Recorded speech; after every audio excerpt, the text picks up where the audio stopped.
Hello, my name is Dr. Noelle Lucas from Blue Oasis Pet Hospital, and I'm here to help you understand more about your cat's medications and why prescription medications should be considered for your cat. Dr. Lucas, what guidelines does the veterinary industry follow to determine if medications are safe for treating cats? So, cat prescription medications go through some of the very same stringent guidelines that and are FDA approved for safety and efficacy. So, for example, especially some of the newer generation medications are going to go through trials in the laboratory setting. They're going to go through clinical trials. They're going to go through toxicity studies, and they're going to be put up in front of the FDA for approval. So when your doctor is prescribing a cat medication, oftentimes they've gone through some pretty serious industry standard studies. That's not true for every drug that we use.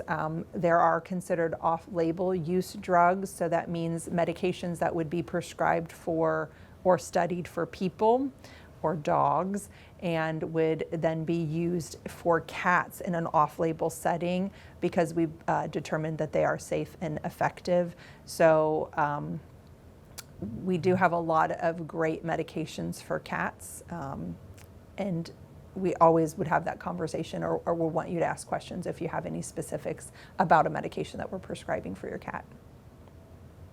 Can my cat get what they need from diet alone? Yeah, so lots of cats don't need any medications at all and can be completely healthy with their diet alone and don't need any supplements. We might recommend maybe a prevention depending on lifestyle, but there's a large majority of cats out there that are not on any cat medications. What are the different types of cat medications kind of out there? So the same categories of cat medications would be for like us, so antibiotics, antiemetics, which is anti-nausea or vomiting medications, anti-inflammatories, antiparasitics, antivirals, and cats specifically with heartworm medications or remedies, steroids, chemotherapeutic agents. We treat the cat body just like sort of a mammal body, and so those medications that we might need to prescribe are based on all the different diseases that they can get as well. Do you have any tips on how to give my cat their medicine? This is a big one, isn't it? So cats are probably the worst patients at taking medications. We do have tips and tricks for our cat pet parents when it comes to giving their cat medication. Obviously depends on the type that we're prescribing.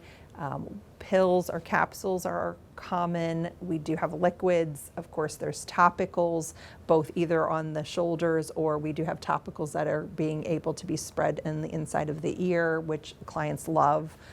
There's chewables that are being compounded for cats. The type of medication being prescribed or form is going to depend on how we're going to have you administer it. But we would invite you to talk to your veterinary professionals on how exactly we're going to have you give it. Again, there's going to be some tricks and tips that we can offer you. Why is it important to avoid self-diagnosing my cat's need for pain medication?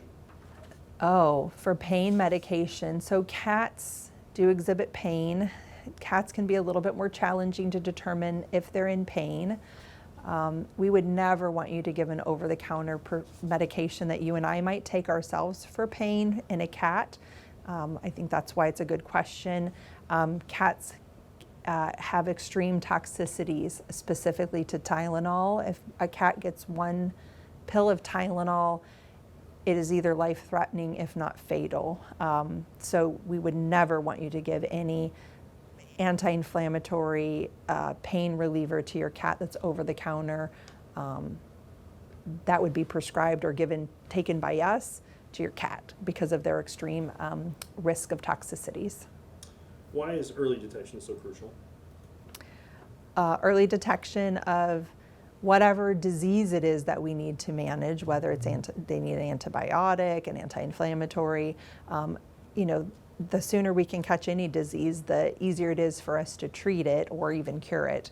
And certainly the less sort of hopefully complicated maneuvers you have to go through to get your cat to take its medication.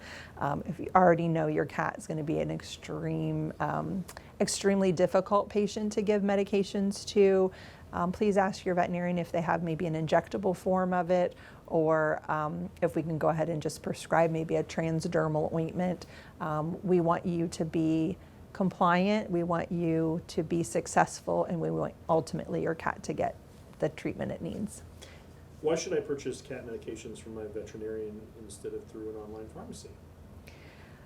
So your veterinarian often will have partnered potentially with an online pharmacy, so I would always start with if you either get the medication from your veterinarian, they can actually maybe even prescribe or give the cat the first dose when you're in the office. If it's through an online pharmacy, a reputable online pharmacy will be backed by by the pharmaceutical labeling. So we want a certified veterinary or human pharmacy. We have guarantees that we have when we prescribe medications, and we can't always guarantee that if it's through an online pharmacy. I would never recommend that you get any of your medications off of Amazon unless it's a common over-the-counter one that we know is pretty safe, but prescription medications, no way. Again, partnering with you and your veterinarian and making sure that your medications are safe. We want them to be safe. We've seen medications come from overseas. Not all overseas medications are bad, but we've seen them relabeled. So again, be very scrupulous in where you get your medications, and we want them to be safe and the right product and effective, because ultimately it's your cat's health that we're trying to protect. So if you have any specific questions about cat and cat medications, we invite you to reach out to talk with us here at Blue Oasis Pet Hospital.